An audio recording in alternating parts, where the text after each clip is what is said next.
Take a moment right here, feeling like it's out gear. Running, running, no. Keep running.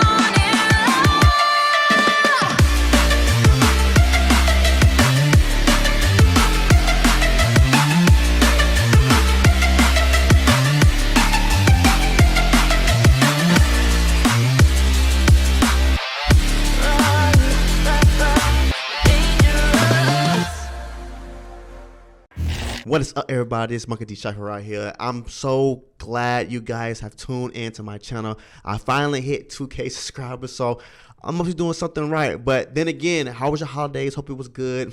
Mine was good.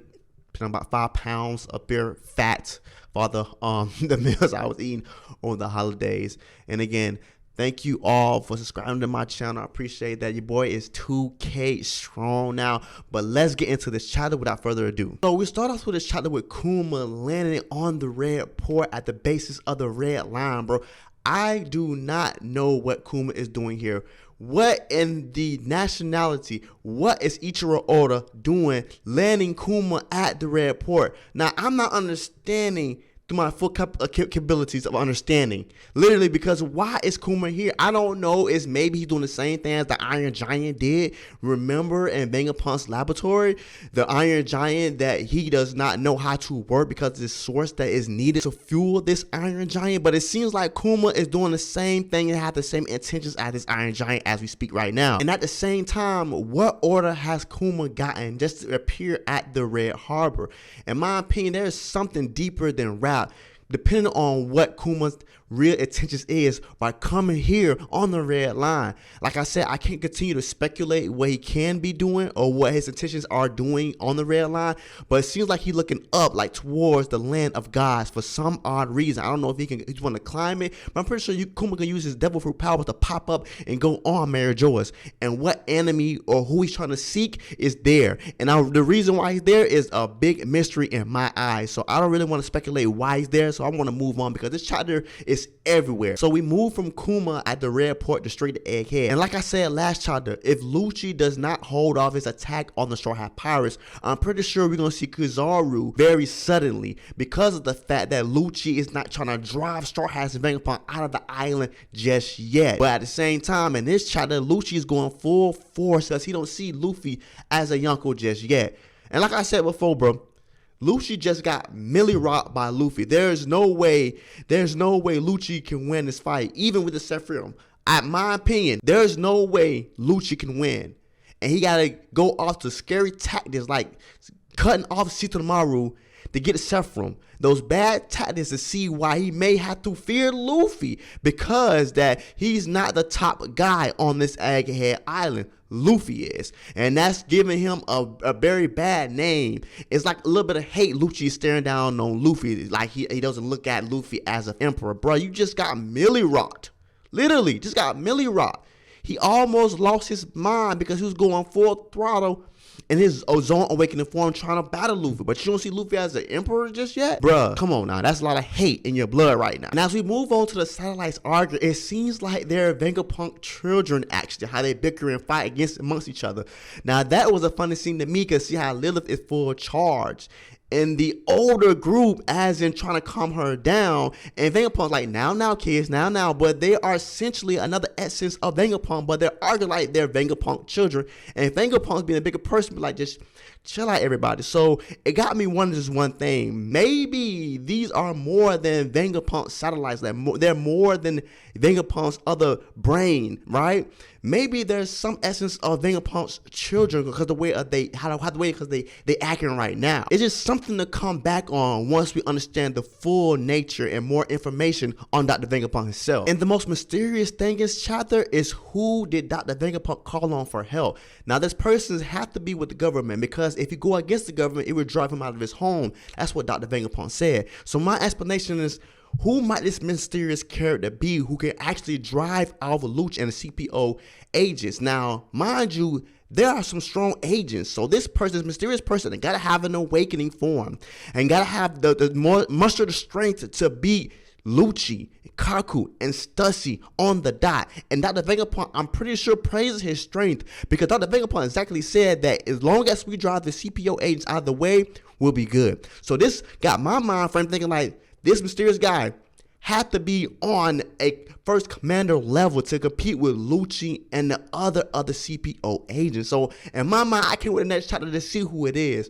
And I can't really predict who it is because in all throughout this Marines, we don't know strong characters as in first Yonko commander level other than the admirals, right? Now, it's always a debate who went out of the admirals in the first commander levels, even the Yonko versus the admirals, right? So we got to understand, like, who is maybe beneath Garp or around the same strength as Garp and around the strength as an admiral or under an admiral to compete with the CPO agents who are directly under the world government. Now that's a mysterious self. But I try to get a good look at the transponder snail and I seen the back of it. The only thing I can notice is like it has like a thing where it goes straight down and a square in between it.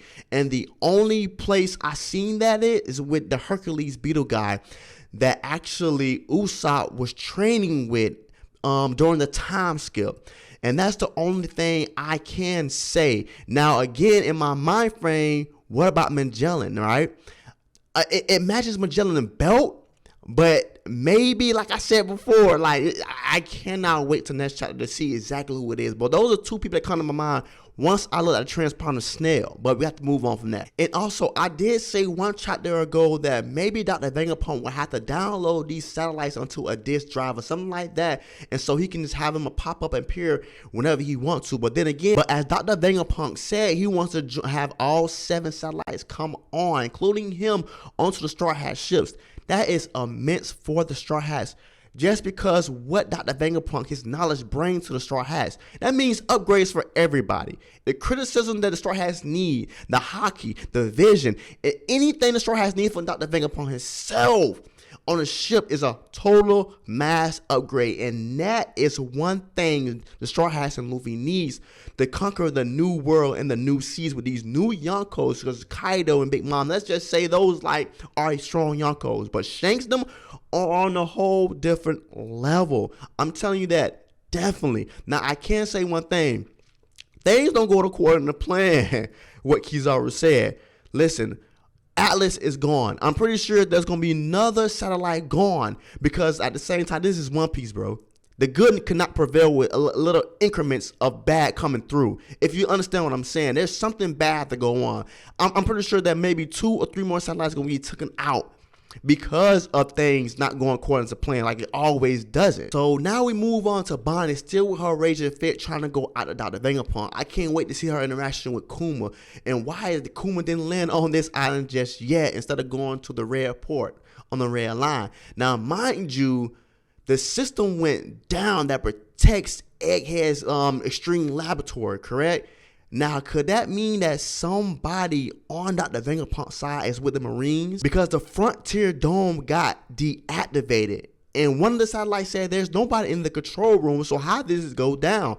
In my opinion, there's somebody working alongside the Marines or the government that's with Dr. Vegapunk.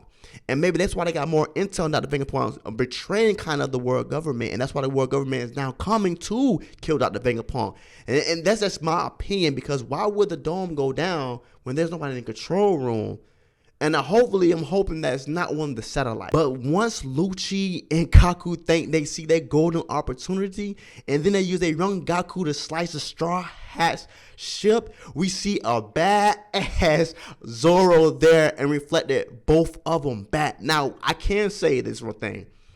Zoro can beat Lucci now.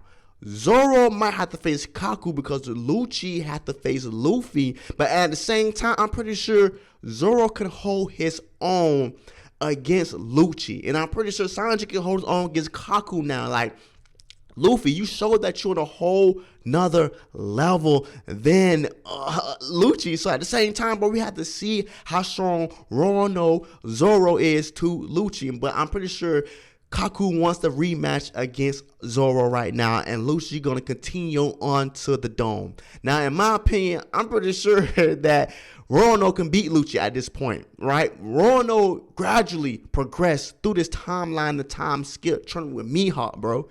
You feel me? So, bro, I wanted to see the match with Roanoke and Lucci to see how growth Zoro have, right? Because in my opinion, like I said, Lucci and Roanoke be a great match. We seen this Luffy and Lucci. It's no, bro, no comparison. Stop it. And to see the epicness of Zoro blocking both their air slicers. Man, stop it. Knock it off, bro.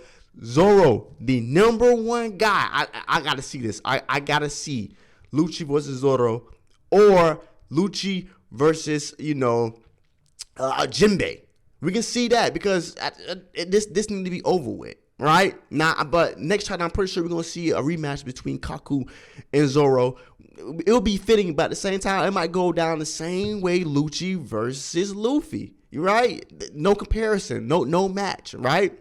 But at the same time, there was a good opportunity what Rob and Kaku thought it was, but not happening. See, once all the Straw Hats together, somebody's missing. Dr. Vegapunk himself, who's getting chased by Bonnie, but at the same time, Bonnie asked, Dr. Vegapunk to change her father back, but he said he really can't. But there's a reason why he can't. So this is a perfect example. Hopefully next chapter we get the full-blown explanation of what's going on with Kuma and why Dr. Vegapunk cannot change Kuma back to the person that Bonnie dreamed that he was already.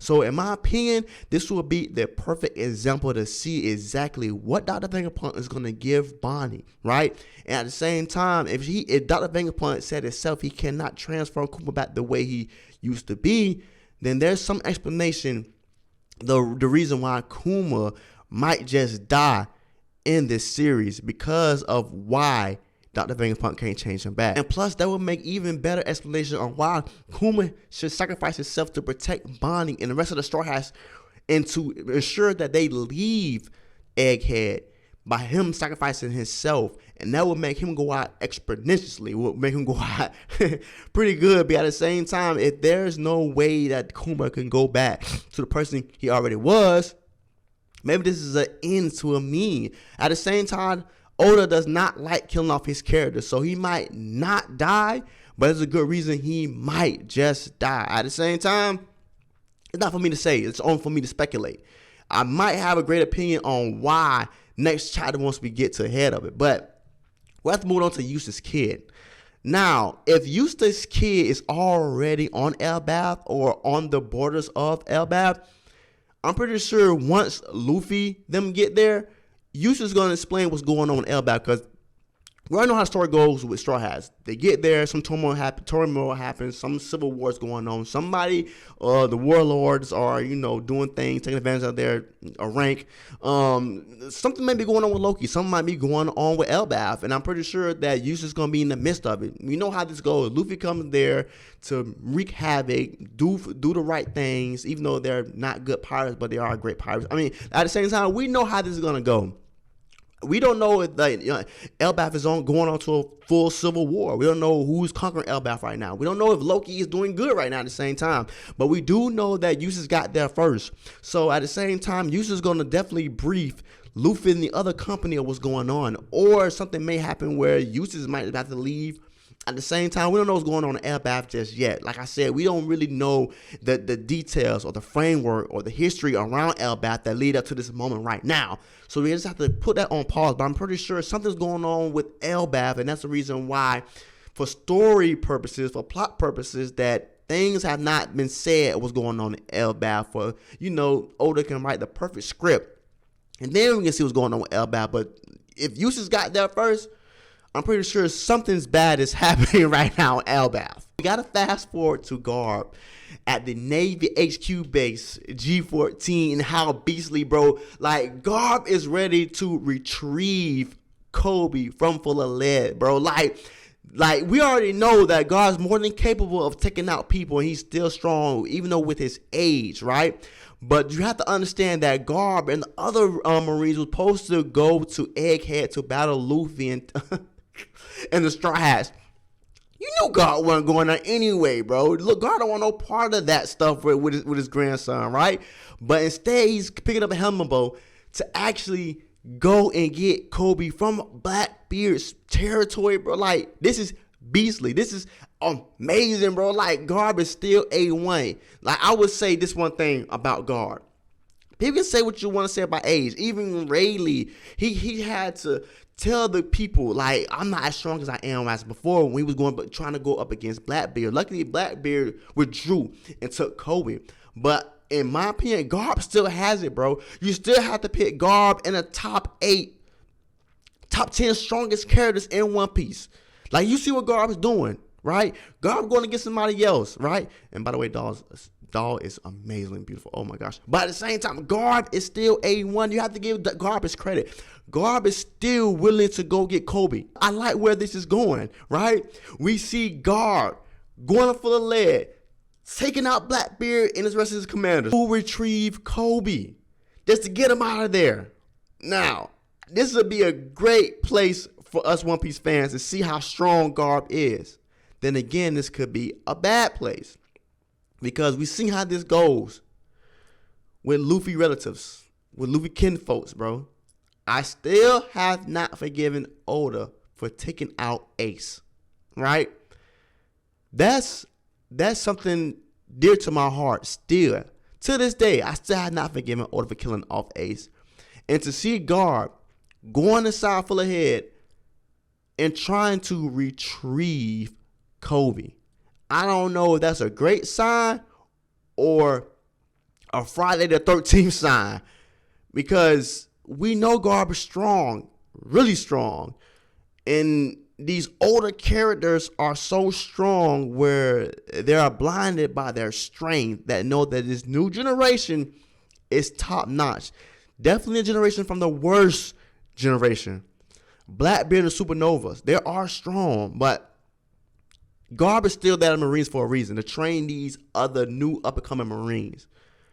And to see Garp going to Marshall DT's territory and just trying to retrieve Kobe, hopefully in a matter where Garp is like, oh, I'm going to sneak around and get him. Or it could be, well, forget all this, I'm going to break the hole full of lead in half and take my guy out. I hope it's not that. Because if Garp goes in, that will make Commander Teach commanders look weak. That will make Teach look weak if Garp just goes in there busting around. At the same time, Teach might not be there. Blackbeard may be going somewhere trying to retrieve more devil fruits. Blackbeard is probably still facing off with Law at this time, so Teach might not be there. And a few other people, like maybe less of his commanders, Blackbeard's commanders might be there, who Garp can take out just fine and dandy. But at the same time, that means that Teach is still fighting Law, or already beaten Law and is there. Or it could mean that Teach and Law battle is so epic that he told the rest of his commanders, Blackbeard, to go ahead and go out to the full lead, go dump the people off that we already captured, and I just handle Law. And once Garp get there, you won't find Teach, because I'm pretty sure that this story has to continue with Teach versus Luffy, and that means that Garp might be taken out by Teach if Teach is on full of lead. Hope that's not it, right? I'm pretty sure Law's not getting taken down fast. And hopefully Law can stall Teach enough where he's not on the island just yet. But there's so many ways and obstacles where this can go. I don't want to have this video go over too long, but at the same time, there's so many obstacles where we can go, man. At the same time, this chapter was amazing. It was beautiful. There's so many things going on in this chapter, and it was everywhere. Just like Game of Thrones. You know how Game of Thrones got this scene here, this scene there. There's so many things going on in this chapter. Eustass is on Elbaf. Garp retrieving Himbo just to go get Kobe. The satellites are there and trying to go on Luffy's ship. All of them. Dr. Vegapunk trying to retrieve all of them. There's so many key points going on in this chapter, and it's amazing. 10 out of 10 chapter. Thanks for watching. Like, comment, subscribe to get more of me and more One Piece content. Your boy is at 2K subscribers. Man, listen here. I remember I was at 144. I thought that was going to be the most I ever would get. But I must be doing something right. You guys subscribe to my channel, and I appreciate that. And I'm still doing my 1K giveaway, my 1K subscriber. I'm still giving away the PS5s. More details down in the description down below. I'm going to leave my Twitter account down there for you to follow me on Twitter to get more details on my PS5 giveaway. Thanks for staying tuned, man. And like always, man, thanks for subscribing to my channel again. That's much appreciated. And I see you again on the next chapter, because I did post this video oddly late. But don't worry, you will get the new chapter 1072 on Sunday when it officially drop on the Viz translations. So thanks for checking me out. I'm Monkey D. Schyver. Peace. I'll see you on the next one.